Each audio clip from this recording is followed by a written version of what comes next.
سحب تنظيم كأس إفريقيا من المغرب. الموقف والتداعيات. شكل قرار الاتحاد الإفريقي لكرة القدم كاف سحب تنظيم كأس إفريقيا من المغرب مادة دسمة لوسائل الإعلام التي تداولت تقارير حول تداعيات القرار على المنتخب المغربي لكرة القدم. وكان الاتحاد أكد أمس الثلاثاء أن اللجنة التنفيذية أخذت علما برد وزير الشباب والرياضة المغربي فيما يخص طلب تأجيل استضافة البطولة في الفترة بين 17 يناير كانون 2 و8 فبراير شباط 2015، وأنه تلقى طلبات بعض الاتحادات الوطنية التي عبرت عن رغبتها في استضافة النهائيات.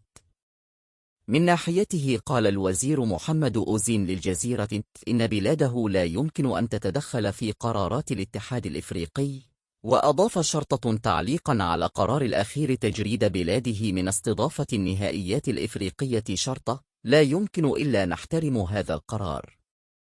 وعبر عن انفتاح المغرب على إمكانية تنظيم هذه التظاهرة عام 2016 إذا تبين انعدام شروط إنجاحها عام 2015 بحكم التهديدات الحقيقية التي يحملها فيروس الإيبولا، مؤكدا أنه لا بد من التحلي بالحكمة وعدم التسرع إلى حين اتضاح الرؤية.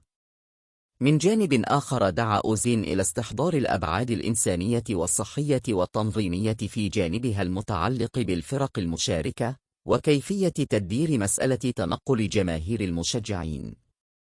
وعبر عن انفتاح المغرب على إمكانية تنظيم هذه التظاهرة عام 2016 إذا تبين انعدام شروط إنجاحها عام 2015 بحكم التهديدات الحقيقية التي يحملها فيروس الإيبولا، مؤكدا أنه لا بد من التحلي بالحكمة وعدم التسرع إلى حين اتضاح الرؤية.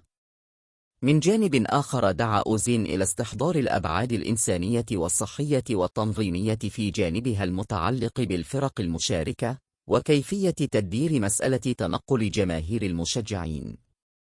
ما هي التداعيات والعقوبات؟ وفي تعليقه على قرار الكاف، قال الباحث في السياسات الرياضية منصف اليازغي إن الاتحاد الإفريقي لكرة القدم كان منسجما مع نفسه عندما اتخذ هذا القرار. وتساءل اليازغي في تصريح للجزيرة عما إذا كان الكاف يستطيع تجاوز الصعوبة المرتبطة بضيق الحيز الزمني الفاصل مع تاريخ هذه التظاهرة بالنظر إلى التجهيزات الضرورية والقدرة التنظيمية اللازمة، وما إذا كانت هناك دولة من الدول الأربع التي اقترحت استضافتها تملك هذه القدرة. وبينما تناقلت تقارير إعلامية أن من أبرز تداعيات قرار الكاف إقصاء المنتخب المغربي من المشاركة ضمن النهائيات، يبدو أن هناك عقوبات أخرى تنتظره.